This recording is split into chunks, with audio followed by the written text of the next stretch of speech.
अगर आप अपने फर्म के खर्चों पे अपने बिजनेस में डाल दोगे तो आपको ये कैसे पता चलेगा आपको कितना प्रॉफिट और कितना। तो कह रहा भैया दोनों की एंटिटी क्या रखो, अलग रखो।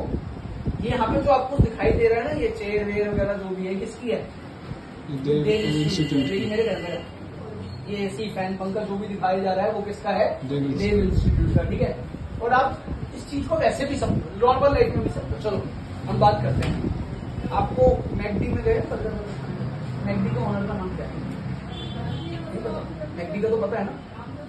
चलो आप रीबॉक का शूज पहना होगा कभी रीबॉक के शोरूम से जाके, तो रीबॉक के ओनर का नाम पता है आपको?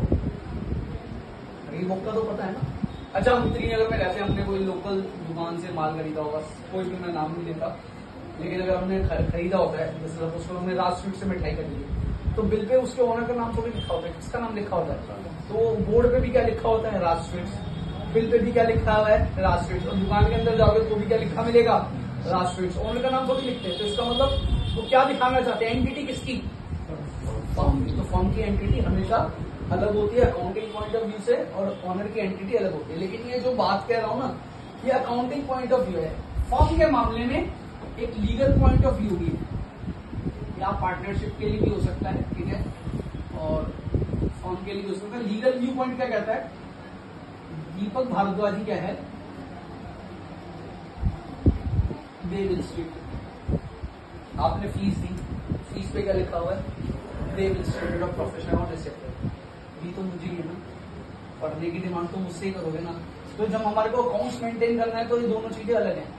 लेकिन अगर हम लीगल पॉइंट ऑफ व्यू की बात करें तो दीपक भारद्वाजी देव इंस्टीट्यूट। क्लियर है ये चीज। अच्छा, यहाँ पे एक और चीज लिखी है हमने अपने हिसाब से, द मनी और काइंड का। अब काइंड का मतलब क्या है, बेसिकली आप समझिए थोड़ा सा।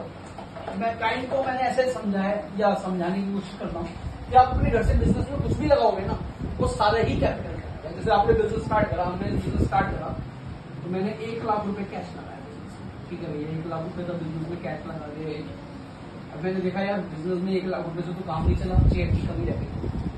तो मैंने क्या करा, अपने घर से ना चेयर ली, क्योंकि हमें ना अकाउंट्स जो पढ़ते हैं ना, वो मनी मेजरमेंट कॉन्सेप्ट में पढ़ते हैं कि अकाउंट में हर चीज मनी की वैल्यू में दिखानी है। तो मैं इसमें मनी की वैल्यू में दिखा रहा हूँ।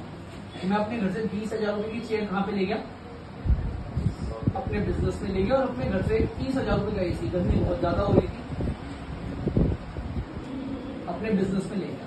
तो ये सारी चीजें मैं बिजनेस में लेके लगा, तो मेरी जो बिजनेस की कैपिटल बनी ना, वो कितनी बनी, 1 लाख।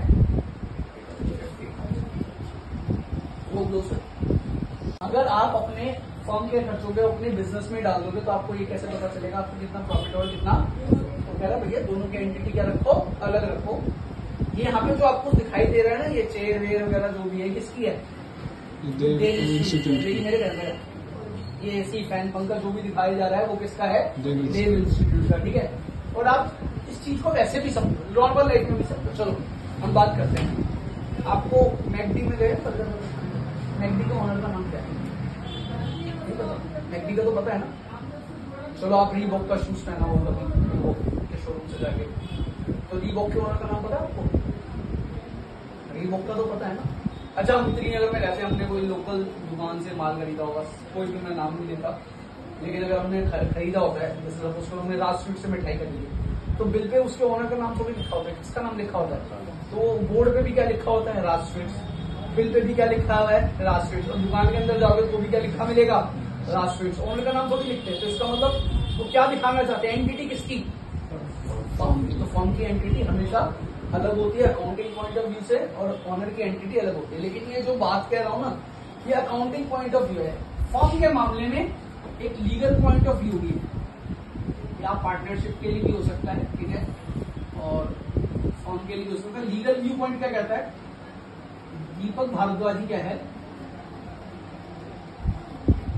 देव इंस्टीट्यूट। आपने फीस दी, फीस पे क्या लिखा हुआ है, देव इंस्टीट्यूट ऑफ प्रोफेशनल और रिसर्च। ये तो मुझे ही है ना, पढ़ने की डिमांड तो मुझसे ही करोगे ना।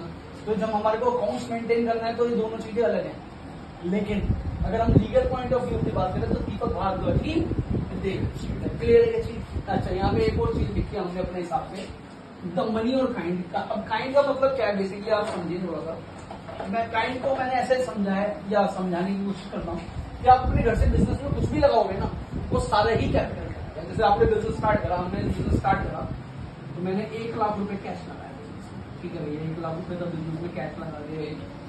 अब मैंने देखा यार बिजनेस में 1 लाख रुपए से तो काम नहीं चला, चेयर की कमी रह गई। तो मैंने क्या करा, अपने घर से ना चेयर ली, क्योंकि हमें ना अकाउंट्स जो पढ़ते हैं ना वो मनी मेजरमेंट कॉन्सेप्ट में पढ़ते हैं कि अकाउंट में हर चीज मनी की वैल्यू में दिखानी है। तो मैं इसमें मनी की वैल्यू में दिखा रहा हूँ। मैं अपने घर से 20,000 रुपए की चेयर कहाँ पे ले गया, अपने बिजनेस में ले गया, और अपने घर से 30,000 रुपए का एसी, गर्मी बहुत ज्यादा हो रही थी, अपने बिजनेस में ले गया। तो ये सारी चीजें मैं बिजनेस में लेके लगा, तो मेरी जो बिजनेस की कैपिटल बनी ना वो कितनी बनी, 1 लाख। वो 200